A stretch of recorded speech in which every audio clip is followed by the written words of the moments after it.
Halo, assalamualaikum warahmatullahi wabarakatuh teman-teman seluruh Indonesia. Apa kabar? Semoga selalu sehat ya, selalu semangat, selalu produktif dalam usahanya, selalu dilancarkan rezekinya, dan selalu dalam lindungan Tuhan Yang Maha Esa. Kembali lagi bersama saya di channel Pandora, dimana di channel ini kita bisa saling bertukar pikiran, berbagi pengalaman, saling sharing, saling menguatkan seputar permasalahan yang terjadi ataupun dialami yang berkenaan dengan aplikasi pinjaman online, baik itu yang dialami oleh teman-teman secara pribadi maupun yang dialami oleh orang-orang terdekat kita, serta yang dialami oleh teman-teman di seluruh Nusantara yang akhirnya bisa berkomunikasi secara online kepada saya melalui media sosial.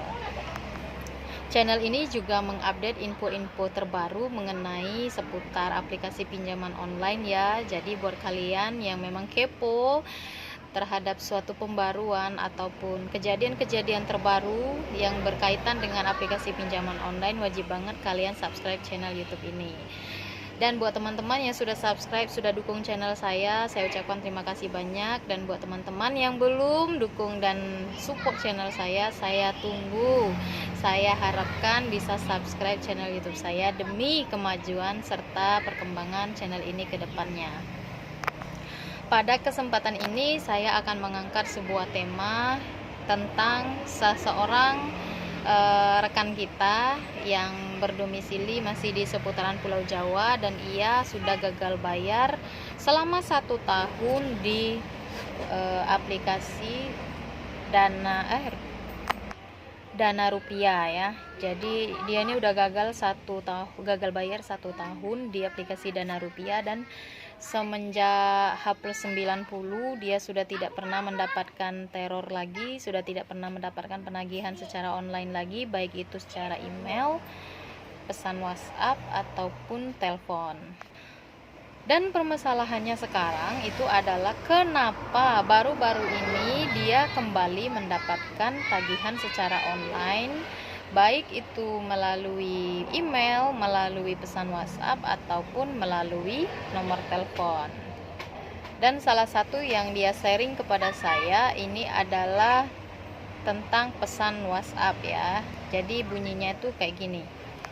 Di cover tadi udah bisa kalian baca juga ya sendiri bahwasanya akun dari kakak ini sudah dalam pemantauan tim lapangan area mereka. Jadi mereka akan mengusut debitur ini sebagai debitur yang merugikan perusahaan dan akan diangkat melalui jenjang hukum perdata dengan undang-undang pasal 1243 tentang debitur atau nasabah wan prestasi alias merugikan perusahaan.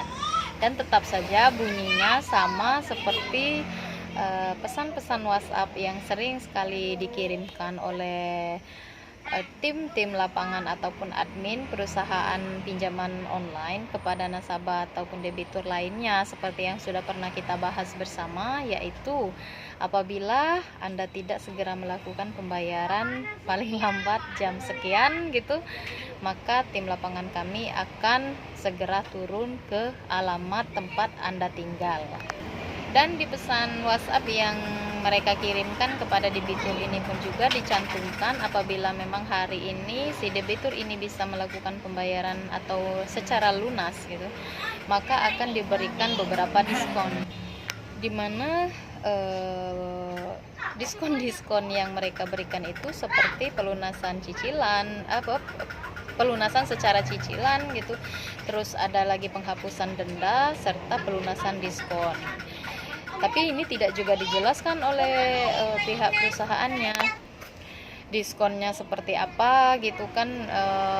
Kalau misalnya seperti penghapusan denda itu udah jelas ya, tapi kalau pelunasan diskon gitu dia nggak dijelaskan juga sama mereka. Tapi pada intinya mereka tetap menekankan bahwasanya debitur yang sudah gagal bayar selama 1 tahun ini tetap harus membayar pinjamannya.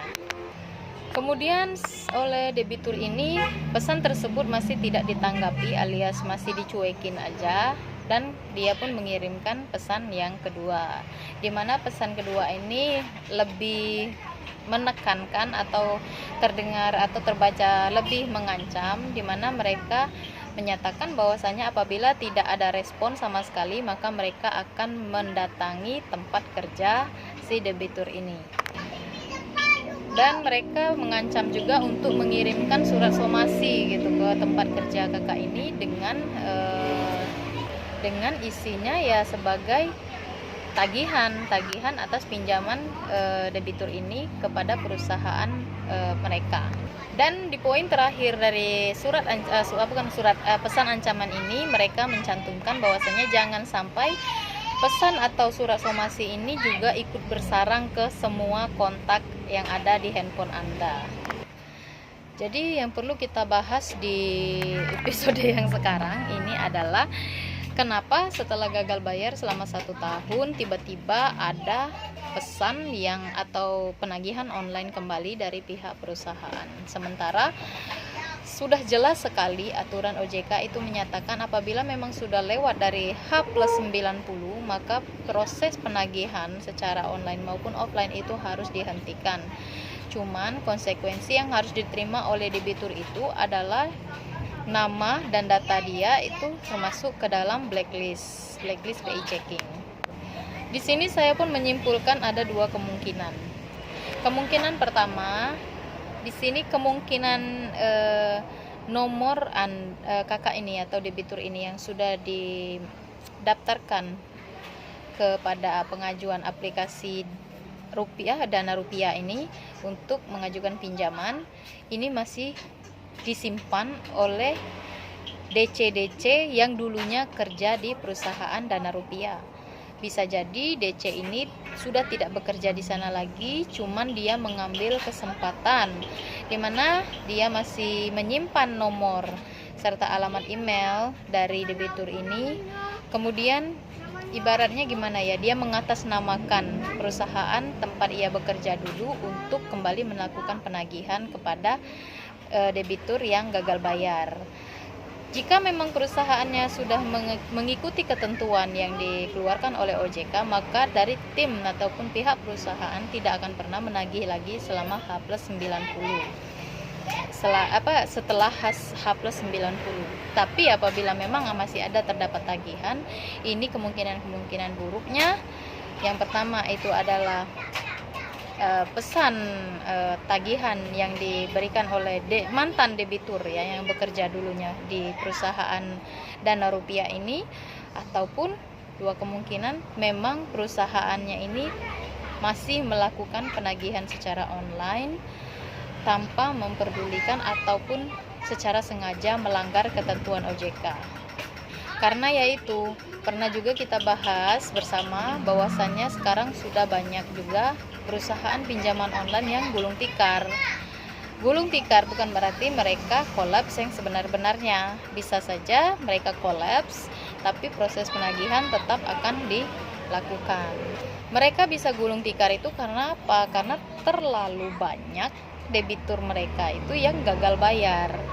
So, untuk menutupi modal-modal yang sudah terlanjur keluar, otomatis mereka akan melakukan banyak cara. Salah satunya ya dengan cara seperti ini. Mereka kembali mereview siapa saja yang dulunya pernah gagal bayar, kemudian dilakukan penagihan ulang.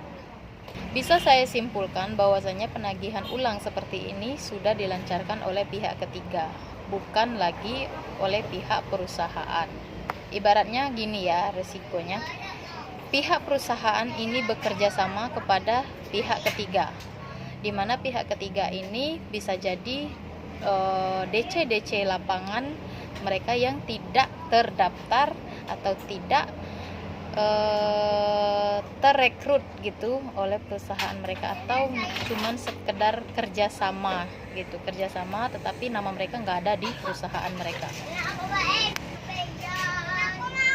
So, untuk kemungkinan ini sangat bisa terjadi ya. Jadi untuk teman-teman ataupun debitur yang mendapatkan penagihan setelah H+90 tapi tetap aja mendapatkan tagihan, maka itu mendingan kalian cuekin aja. Jika memang bakal ada penyelesaian, maka tunggu saja tim DC atau admin mereka itu datang sendiri ke alamat kalian. Jika memang mereka tidak bisa datang ke alamat kalian untuk bernegosiasi, maka layak untuk kalian cuekin aja semua pesan-pesan tagihan ini. Apabila memang memungkinkan, silakan nomor yang masih kalian gunakan untuk aplikasi pinjaman online itu dibuang saja atau dinonaktifkan, kalian ganti nomor baru. Karena kenapa? Memang sudah ada aturannya juga bahwasanya apabila memang sudah gagal bayar di H+90, konsekuensinya itu perusahaan rugi, nama kalian jelek, gitu aja. Kalau memang masih juga ada tagihan, berarti itu sudah di luar peraturan yang seharusnya gitu.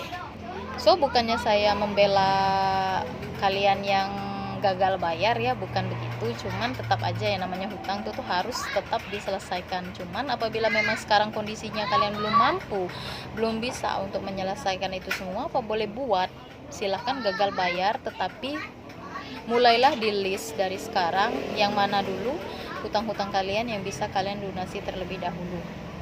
Dan apabila memang sudah gagal bayar H+90, maka kalian itu wajib juga untuk tidak memperdulikan semua proses penagihan yang masuk seperti lewat email, pesan WhatsApp ataupun telepon.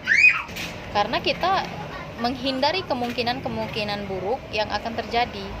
Seperti tadi saya sampaikan, bisa jadi bahwasanya penagihan itu bukan lagi dari pihak perusahaan, ataupun apabila memang memang benar dari pihak perusahaan, tetapi perusahaan ini sudah bekerja sama dengan pihak ketiga di luar perusahaan mereka untuk tetap menagih pinjaman kalian. So untuk yang masih ketar-ketir, masih jeduk-jeduk ataupun masih cemas dengan kondisi yang seperti ini, maka lebih baik kalian tenangkan diri, tidak perlu untuk stres kembali, karena memang fase untuk kalian stres itu udah lewat ya. Dan apabila memang sudah merasa sangat terganggu, sangat tertekan, maka kalian boleh kok ajukan penghapusan semua data pinjaman kalian itu ke lembaga bantuan hukum, seperti yang sudah saya bahas di beberapa video sebelum ini. Oke, begitu aja ya buat teman-teman. Selalu semangat ya apapun kondisinya, selalu usahakan selalu produktif dalam berusaha, jangan lupa berdoa, jangan lupa mendekatkan diri kepada Tuhan Yang Maha Esa. Semoga semua permasalahan teman-teman segera mendapat jalan keluar yang terbaik. Terima kasih untuk sudah nonton sampai akhir, dan sampai jumpa ke video selanjutnya.